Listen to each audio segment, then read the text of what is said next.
Closed to traffic, some mid-Missouri streets are still underwater tonight. A local high schooler facing felony charges accused of defacing her school's yearbook. And a developing story, tragedy in a warehouse in Mexico. KOMU 8 News at 9 starts now. Live from Studio 8A, coverage you can count on in high definition. This is KOMU 8 News at 9. A developing story out of Mexico tonight. A worker at the Home Depot distribution center was killed in an accident at the warehouse. Good evening, I'm Nicole Savage. And I'm Brittany Pieper. Thank you for joining us. Details are still emerging, but we did get this statement from Home Depot. We are deeply saddened by the passing of our dedicated associate. Our hearts, prayers, and deepest sympathies go out to the family during this difficult time. Because the matter is currently under investigation by local authorities, we cannot comment on any specifics at this time. However, we will continue to cooperate fully with the authorities, and we will continue to support all of our associates at this facility as they deal with the death of their co-worker and friend. Calls to the Mexico Police Department and Audrain County Sheriff's Department went unreturned tonight. The Home Depot says they have reported the incident to the Occupation Safety and Health Administration, or OSHA, and will fully cooperate with any investigations. This same Home Depot distribution center in Mexico has had some trouble with OSHA in the past. In 2011, OSHA cited a serious infraction against the distribution center. The administration fined the company more than $4,000, but the company ended up paying just over $2,000. OSHA cited against its use of handling materials. Under the standards cited, the warehouse could have been in violation of clearance levels for doorways and loading docks, not having hazardous materials stored correctly, or not having proper guardrails in place to protect workers from falling.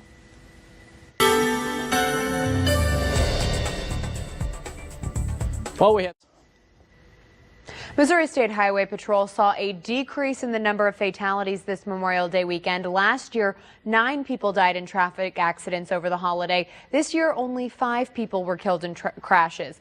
There were also less arrests for driving while intoxicated, only 129 compared to last year's 184.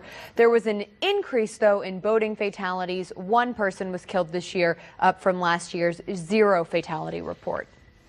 The 20-year-old woman shot in the neck this past weekend has been upgraded from critical to serious condition. Gisela Angel Lopez is being treated at the University of Missouri Hospital after being shot Sunday evening on Route K. Police say 24-year-old Alfonso Rodriguez was the gunman.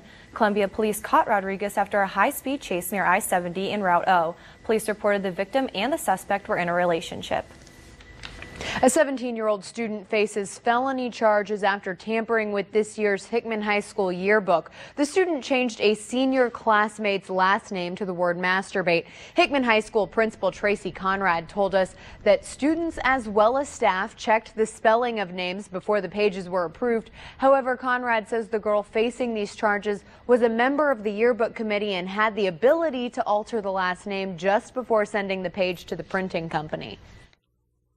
As a result, a lot of property was damaged, and unfortunately it overshadowed what was a really good yearbook production. Rather than reprint more than 700 yearbooks, the school decided to put stickers with the correct last name over the inappropriate fake one.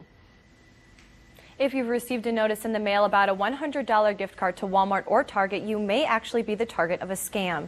Nathan Rogers received a piece of mail that congratulated him on winning such a card. But when Rogers called the toll-free number to claim his prize, a suspicious man answered the phone. Rogers says the man asked him personal questions like how old Rogers was and his birth date. I asked him why he was asking me that for information. He hung up the phone. Called back again. I said, what company do you work for? Because the card that I received didn't correlate with anything. Didn't have nothing on it. He then hung up the phone again. Called back, same gentleman, hung up the phone again. A spokesperson at Target located in the Columbia Mall said if a fraudulent gift card came to their store, they would immediately contact the FBI.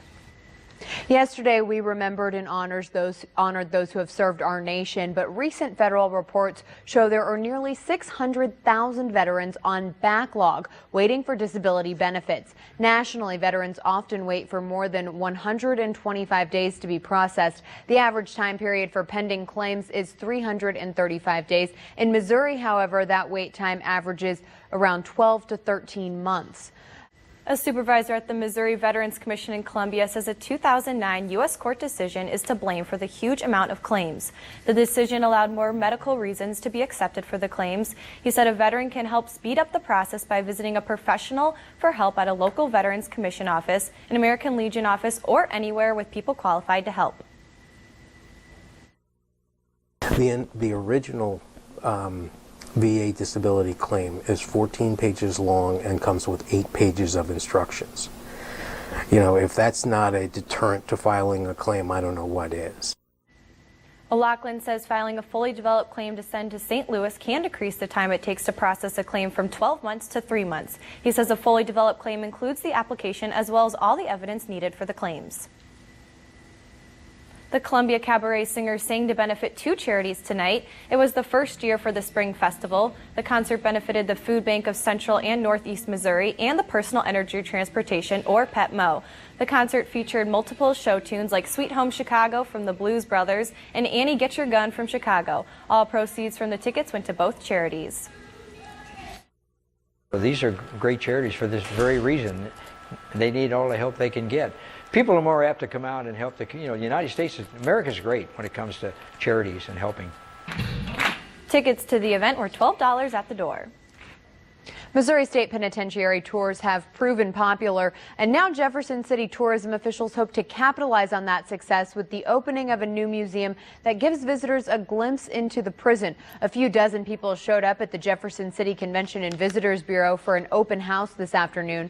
The museum is not actually located at the penitentiary. It's about a mile away on the second floor of the Convention Bureau's office on East High Street. The Visitors Bureau hopes the new museum will also draw more visitors to downtown. More violence in Pakistan. Why some believe this deadly attack was targeting a particular group. And closer to home, a look at how mid-Missouri's late spring has affected crops this year. Track storms wherever you